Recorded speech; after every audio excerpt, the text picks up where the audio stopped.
Rising India news 24।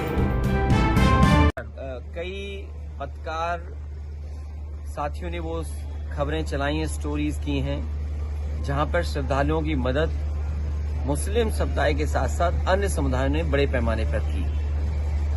उस दिन जिस समय सरकार का इंतजाम फेल हो गया तो सबसे ज्यादा मदद करने के लोग अगर कोई सामने आए तो मुस्लिम समाज के लोग। उन्होंने अपनी मस्जिदों में, अपने घर में, अपने मदरसों में, अपने जो भी स्थान उनके पास था, न केवल उन्हें रुकने की जगह दी बल्कि उनकी जो सेवा कर सकते थे उस समय कड़ाके की ठंड में जब सबसे ज्यादा जरूरत थी खाने पीने के, कपड़ों की, वो इंतजाम किया और लोगों को मिलाया भी। ऐसे भी तमाम मुस्लिम समाज के लोग हैं जिन्होंने मिलाया भी एक दूसरे परिवार को। मिलाने के साथ साथ कई जो बीमार होने पर या हार्ट अटैक होने पर भी डॉक्टर सामने आए जो मुस्लिम समुदाय के थे। इसलिए मैं ये बात याद दिलाना चाहता हूँ, ये बीजेपी के लोग तो ऐसा प्रचार कर रहे हैं कि कुंभ पहले होता ही नहीं था, कुंभ का आयोजन बीजेपी ही करा रही है। ये प्रचार करने की कोशिश की और अपने आप को ठप्पा लगवाने की कोशिश की। लेकिन सच्चाई ये जो डॉक्यूमेंटेड हिस्ट्री कहती है वो ये कहती है कि सम्राट हर्षवर्धन ने कुंभ लगाने की परंपरा शुरू की थी। जब सम्राट हर्षवर्धन कुंभ लगाते थे तो तमाम समुदाय के लोग, तमाम धर्म के लोगों को बुला करके वहां पर दान या उनसे मिलने का या आध्यात्मिक कार्यक्रम होते थे। स्नान करना, दान करना। बीजेपी से क्या उम्मीद करोगे कुछ दान करेंगे? ये दान नहीं करेंगे, ये आपसे सब कुछ छीन लेंगे।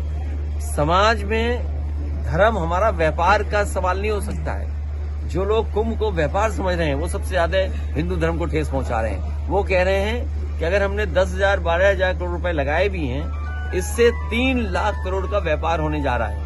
और अगर 3 लाख करोड़ का व्यापार यूपी को हुआ है तो कम से कम जीएसटी तो मिली होगी ना। अगर 3 लाख करोड़ का कारोबार हुआ है तो आप सब व्यापार से जुड़े लोग हैं, तो हमें मुख्यमंत्री जी ये बताएं कि जीएसटी कितनी मिली होगी।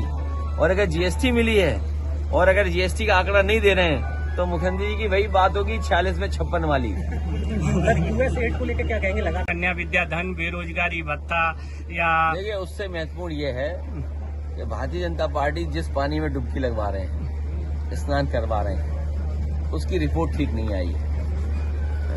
कानपुर में होके आया हूँ, गंगा में पानी कम है। मुख्यमंत्री जी खुद गए थे यमुना के किनारे आज ही, उन्हें खुद पता होगा यमुना के पानी नहीं है। और ये तो सब अपनी जगह, धर्म, कुंभ और रास्ते, ये ट्रैफिक ही नहीं संभाल पाए। वो सोचो, लोग गाड़ियों में सोए 2-2 दिन, 3-3 दिन, कहाँ वॉशरूम गए होंगे, कहाँ खाना मिला होगा, पेट्रोल का और पेट्रोल स्टेशन का डीजल पेट्रोल खत्म हो गया। सोचिए आप क्या परिस्थितियां बनी।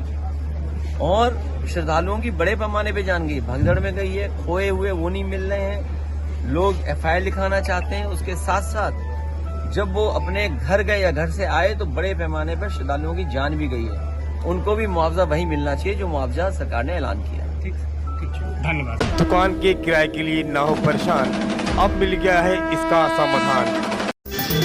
देश और दुनिया का सबसे तेजी से उभरता हुआ news channel rising India news 24।